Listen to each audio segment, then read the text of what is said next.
Hello students, welcome to RNM academy channel. Students, આજના વિડીયોમાં topic છે ઋણ ખૂણાઓ માટે ત્રિકોણમિતીય વિધેયો. આપણે જાણીએ છીએ કે 6 ત્રિકોણમિતીય વિધેયો છે: સાઇન, કોસ, ટેન, કોટ, સેક અને કોસેક. હવે એમાં ખૂણો પોઝિટિવ હોય તો બરાબર છે, એન્ટી ક્લોકવાઇઝ ડાયરેક્શનમાં જતા હોય અને પ્લસ ખૂણો હોય તો બરાબર, પણ નેગેટિવ ખૂણો હોય તો એ ત્રિકોણમિતીય વિધેયના મૂલ્યમાં કંઈ ફરક પડે છે કે નહીં એ આજે સમજવાનું છે. અને આ સમજ્યા પછી થોડાક પ્રશ્નો કે જે દાખલાઓ છે ત્રિકોણમિતીય વિધેયને લગતા એની વાત કરવાની છે. તો ચાલો ટાઈમ વેસ્ટ કર્યા વગર શરૂઆત કરીએ છીએ ઋણ ખૂણાઓ માટે ત્રિકોણમિતીય વિધેયો. હવે સ્ટુડન્ટ્સ, આ કોન્સેપ્ટ સમજવો હોય તો પહેલાં હું તમને એકમ વર્તુળ દોરીને બતાવું. માની લો કે આ આપણું એકમ વર્તુળ છે અને એકમ વર્તુળના એક્સ અને વાય કોઓર્ડિનેટ છે. આ એક્સ કોઓર્ડિનેટ અને આ વાય કોઓર્ડિનેટ. હવે આ એનું ઓરિજિન છે O00, એ આપણને ખબર છે. હવે અહીંયા આપણને ખબર છે કે એક્સ જે યામ છે એ શું રિપ્રેઝન્ટ કરે? કોસ વિધેય. અને વાય કોઓર્ડિનેટ છે, વાય યામ, એ આપણને સાઇન વિધેય રિપ્રેઝન્ટ કરે. હવે અહીંયા હું જ્યારે 1 0 લખું છું એનો અર્થ કે cos 0 ઇઝ ઇક્વલ ટુ 1. પહેલું જે 1 છે વેલ્યુ કોસની છે અને 0 વેલ્યુ છે, સેકન્ડ વેલ્યુ એ સાઇનની છે. હવે કોઈ ખૂણો થીટા સમજી લઈએ. માની લો કે અહીંયા આટલા એંગલે થીટા ખૂણો છે, તો અહીંયા કોઈ બિંદુ મળે, એના બે યામ હોય પી, એક્સ અને વાય. અને એવી રીતે કોઈ માઇનસ ખૂણો છે ક્લોકવાઇઝ ડાયરેક્શનમાં, આ બાજુ માઇનસ થીટા આવે, તો અહીંયા પણ પી બિંદુ મળે. તો પી બિંદુમાં વાય કોઓર્ડિનેટ તો અહીંયા પોઝિટિવ છે, પણ અહીંયા શું થશે? એક્સ અને માઇનસ વાય એ કોઓર્ડિનેટ થાય. તમે જોઈ શકો છો કે એક્સની વેલ્યુમાં ફરક નથી, કારણ કે એક્સ તો પોઝિટિવ જ છે. આ બાજુ નીચે જુઓ તો નીચે પણ એક્સ પોઝિટિવ છે, કારણ કે આ લાઈન દેખાય છે, આ પોઝિટિવ લાઈન છે.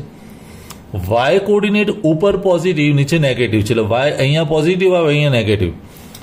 આના પરથી શું આપણે કહી શકીએ? જો કોસ થીટા હોય, કોસ થીટા બરાબર તો એક્સ વેલ્યુ, પણ સાથે સાથે કોસ હું માઇનસ થીટા કરું તો એની વેલ્યુ પણ એક્સ જ છે. કોસ થીટાની વેલ્યુ એક્સ અને કોસ માઇનસ થીટા કરું તો પણ વેલ્યુ એક્સ. આવું થયું. તો એનો અર્થ કે હું એમ કહી શકું કે cos theta is equal to cos minus theta. તો cos minus theta is equal to cos theta આવું કરી શકાય.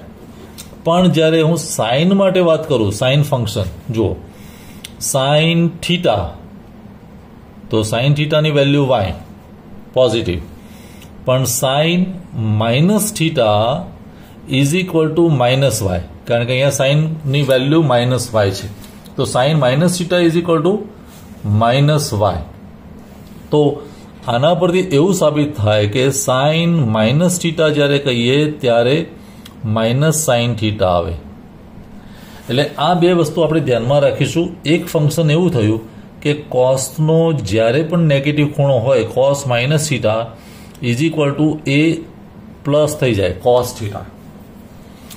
અને બીજું, સાઇન જ્યારે માઇનસ થીટા હોય, નેગેટિવ ખૂણો હોય, તો એ માઇનસ સાઇન આગળ આવે, માઇનસ સાઇન થીટા, આવું થાય.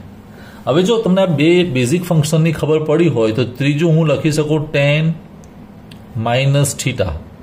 હવે tan minus theta is equal to sine minus theta ભાગ્યા કોસ માઇનસ થીટા. અને સાઇન માઇનસ થીટા એટલે તો માઇનસ સાઇન થીટા, અને કોસ માઇનસ થીટા એટલે તો કોસ થીટા. તો is equal to minus tan theta એવું થાય, કારણ કે સાઇન અપોન કોસ એટલે ટેન અને આગળ માઇનસ સાઇન છે. એવી જ રીતે ચોથો પાર્ટ, કોટ માઇનસ થીટા હોય તો cos minus theta upon sine minus theta is equal to cos minus theta એટલે તો કોસ થીટા અને સાઇન માઇનસ થીટા એટલે માઇનસ સાઇન થીટા. તો અહીંયા પણ તમને વેલ્યુ મળશે માઇનસ કોટ થીટા. તો જુઓ કોસ તો કોસ, પણ અહીંયા માઇનસ, ટેન કોટ બંને માટે માઇનસ આવશે. પાંચમું sec minus theta. Sec minus theta એટલે is equal to 1 upon cos minus theta is equal to 1 upon cos theta is equal to sec theta. તો સેક માઇનસ થીટા એટલે સેક theta લખી શકીએ આપણે. અને છઠ્ઠું function cosec minus theta is equal to 1 upon sine minus theta is equal to 1 upon minus sine theta is equal to minus cosec theta. તો ઋણ ખૂણાઓ જ્યારે હોય, નેગેટિવ એંગલ હોય, ત્યારે એનું ફાઇનલ સ્વરૂપ કેવું મળે છે આપણને ખબર પડી. કોસ માઇનસ હોય તો પોઝિટિવ થઈ જશે, એવી રીતે સેક પણ માઇનસ હશે પોઝિટિવ થઈ જશે, બાકી બધામાં સાઇન માઇનસ આગળ આવશે, સાઇનમાં, કોસેકમાં, ટેન અને કોટમાં. તો આ એક બાબત આપણે યાદ રાખીશું. અને હવે હું 2 કે 3 ન્યુમેરિકલ્સ લઉં છું જે ત્રિકોણમિતિય વિધેયના મૂલ્ય પર આધારિત છે. હવે સ્ટુડન્ટ્સ, હું પ્રશ્ન 1 લઈ રહ્યો છું. મૂલ્ય શોધો. મે 2018નો આ પ્રશ્ન છે. Sine pi by 6 into sine pi by 3 plus sine pi by 2 into sine pi. આની આપણે વેલ્યુ શોધવાની છે. એટલે આપણે દરેક ખૂણાનું મૂલ્ય ખબર હોવી જોઈએ. અને એવો જ બીજો પ્રશ્ન માર્ચ 2021નો છે, એમાં પણ આપણે મૂલ્ય મૂકવાનું છે. તો આને માટે મેં એક વિડીયો ઓલરેડી લીધેલો હતો. આના પહેલાંનો વિડીયો તમે જોઈ શકો છો કે એમાં તમારે શરૂઆતમાં એક ટેબલ બનાવી દેવું પડે. અને એ ટેબલ આ રીતે બનાવવાની મેં પદ્ધતિ પણ બતાવેલી છે. જો તમે એ વિડીયો ના દેખ્યો હોય તો ખાસ રિક્વેસ્ટ છે કે તમે આ વિડીયો જરૂર દેખો. ફાસ્ટ, બહુ ઝડપથી આપણે આવું ટેબલ કઈ રીતે બનાવી શકીએ એ મેં સમજાવેલું છે. અને અહીંયા તમે જુઓ તો બધા જ ફંક્શન છે, કોસ, સાઇન, ટેન, કોટ. અને અહીંયા ખૂણા છે 0 થી માંડીને 90 ડિગ્રી સુધી. તો 0, 30, 45, 60, 90 અને પાઈ બાય 6, પાઈ બાય 4 એ પ્રમાણે વેલ્યુ છે. એકવાર તમારી પાસે આન્સર શીટમાં ટેબલ તૈયાર થઈ જાય તો તમે તરત વેલ્યુ ઇન્સર્ટ કરી શકો. તો અહીંયા પણ આપણે એ વેલ્યુ ઇન્સર્ટ કરવાની છે. ઉદાહરણ તરીકે સાઇન પાઈ બાય 6, તો સાઇન પાઈ બાય 6 એટલે 1/2. તો હું અહીંયા લખીશ is equal to sine pi by 6 એટલે 1/2, બહુ સિમ્પલ છે, into sine pi by 3. Sine pi by 3 એટલે તમે જોઈ શકો છો પાઈ બાય 3 એટલે √3/2, √3/2 પ્લસ સાઇન પાઈ બાય 2. તો સાઇન પાઈ બાય 2 એટલે તો 1 અને ઇન્ટુ સાઇન પાઈ, તો સાઇન પાઈની વેલ્યુ તો 0 થાય, આવું થશે. અને એકવાર વેલ્યુ મુકાઈ જાય તો 1 ઇન્ટુ √3 એટલે √3, 2 ઇન્ટુ 2 એટલે 4 અને 1 ઇન્ટુ 0 એટલે તો 0. તો જવાબ આવશે √3/4. આ એનો આન્સર થયો પહેલા પ્રશ્નનો. સિમ્પલ વેલ્યુ મૂકી દો અને તમને જવાબ મળી જશે. હવે એવી જ રીતે બીજો ભાગ, બીજા પાર્ટમાં જ્યારે વેલ્યુ શોધવી હોય તો સાઇન 90 ડિગ્રી, તો સાઇન 90 ડિગ્રી એટલે સાઇન 90, તો સાઇન 90 એટલે 1, તો અહીંયા 1 લખાશે. Into sine 60 degree, sine 60 degree એટલે √3/2, આવું લખાશે. સાઇન 45 એટલે 1/√2, આ બધાનો જ ગુણાકાર છે, 1/√2. અને ઇન્ટુ સાઇન 0, સાઇન 0 એટલે તો 0, તો અહીંયા 0 લખાશે. હવે આ તો આનો જવાબ બહુ સરળ થઈ ગયો, કારણ કે આખો ગુણાકાર છે ને ગુણાકારમાં એક જગ્યાએ 0 છે, તો 0 સાથે બધું ગુણાઈને 0 થશે, તો જવાબ આવે 0. આ એનો આન્સર થશે. તો કહેવાનું તાત્પર્ય કે એક ટેબલ બનાવેલું હોય તો ફટાફટ તમે વેલ્યુ મૂકી શકો અને જવાબ મળી શકે. તો સ્ટુડન્ટ્સ, આજના વિડીયો માટેનો છેલ્લો પ્રશ્ન લઈ લઈએ. માર્ચ 2021ની પરીક્ષાનો પ્રશ્ન છે. જો cos theta is equal two -1/2 અને જે ખૂણો થીટા છે એ પાઈથી 3π/2 ની વચ્ચેનો હોય તો 4 tan square theta -3 cosec square થીટાનું મૂલ્ય શોધો. હવે જે એંગલનું માપ છે, કયા ખૂણાનું છે, કયું ચરણ થાય એ થોડુંક આપણે અહીંયા સમજી લઈએ કે આ એકમ વર્તુળ હોય અને એકમ વર્તુળમાં આ 0, અહીંયા π/2, અહીંયા પાય અને અહીં આવે 3π/2. તો જ્યારે ક્વોડ્રન્ટની વાત કરીએ ત્યારે આ એંગલ કયા ક્વોડ્રન્ટમાં આવે? ત્રીજા ક્વોડ્રન્ટમાં. ફર્સ્ટ, સેકન્ડ અને થર્ડ. પાઈથી તે 3π/2, પાઈથી માંડીને 3π/2 એટલે ત્રીજા નંબરનું ચરણ થશે, થર્ડ ક્વોડ્રન્ટ. હવે થર્ડ ક્વોડ્રન્ટમાં વેલ્યુ છે, શું આપેલું છે લઈ લઈએ. સોલ્યુશનમાં cos theta is equal two -1/2. હવે મારે વેલ્યુ શોધવી છે સાઇનની, કારણ કે ફાઇનલ વેલ્યુ શોધવી છે ટેન અને કોસેક આખાનું. તો ટેન શોધવા માટે પહેલાં સાઇનની જરૂર પડશે. તો આપણને ખબર છે કે sine square theta is equal to 1 - cos square theta.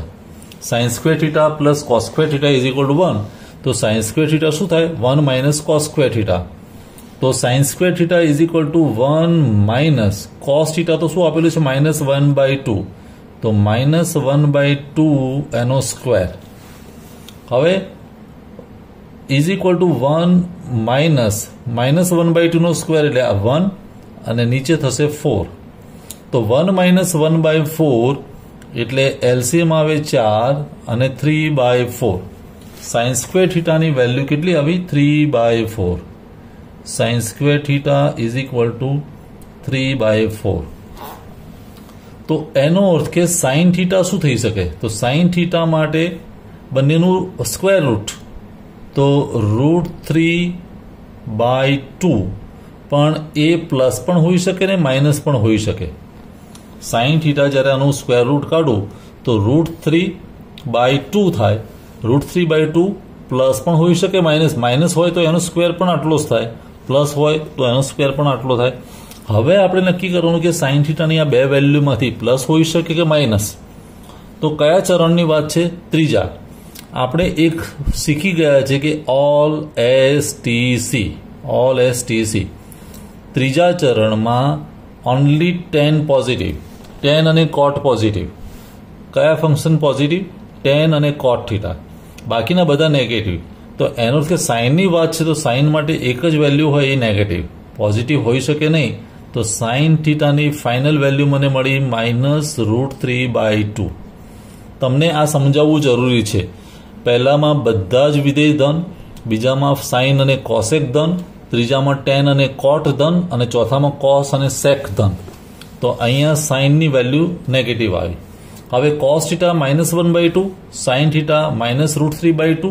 તો હવે હું ટેન થીટા શોધી શકું. Ten theta is equal to sine theta ભાગ્યા કોસ થીટા. તો સાઇન થીટા કેટલો? -√3/2. કોસ થીટા કેટલો? -1/2. માઇનસ કેન્સલ, 2 પણ ગયા તો વધ્યું શું? √3. તો ટેન થીટાની વેલ્યુ √3 આવી. મારે ટેનની જરૂર છે અહીંયા એટલે. હવે રહ્યું કોસ થીટા, કોસેક થીટા. તો cosec theta is equal to 1/sin theta. હવે cosec theta is equal to 1/sin theta. તો સાઇન થીટા તો કેટલા આપેલા છે? -√3/2. તો એનો વ્યસ્ત કરીએ તો -2/√3 આવું થશે. હવે આ બધી જ વેલ્યુ આપણને જે આન્સર શોધવાનો છે એમાં મૂકી દઈએ તો અહીંયા જવાબ મળશે. શાનું વેલ્યુ શોધવું છે? 4tan square theta -3 cosec square theta is equal to 4 tan square theta એટલે tan થીટાનો સ્ક્વેર. તો કોનો સ્ક્વેર? √3 નો square. √3 square -3 cosec square theta. Cosec theta કેટલું છે? -2/√3. તો -2/√3 નો સ્ક્વેર આવું થશે. હવે આને સિમ્પ્લિફાય કરીએ તો 4 √3 નો સ્ક્વેર એટલે તો 3 -3. હવે -2/√3 નો સ્ક્વેર, -2 નો સ્ક્વેર એટલે 4 અને √3 નો સ્ક્વેર એટલે 3 આવું થશે. હવે 4 × 3 એટલે 12.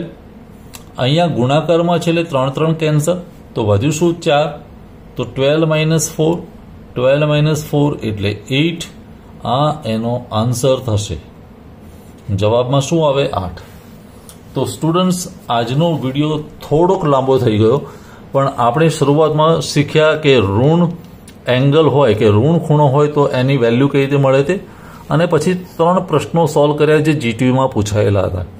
તમે પણ સરસ રીતે સમજીને જાતે આ દાખલાઓ ગણી નાખો. ફરી આવતા वीडियो में મળીશું नवा टॉपिक साथ. Thank you for watching. Thank you. अगर आपको ये वीडियो पसंद आया है और आप मेरी चैनल पर नए हैं तो प्लीज मेरे चैनल को लाइक कीजिए, शेयर कीजिए और सब्सक्राइब जरूर कीजिए। Thank you very much.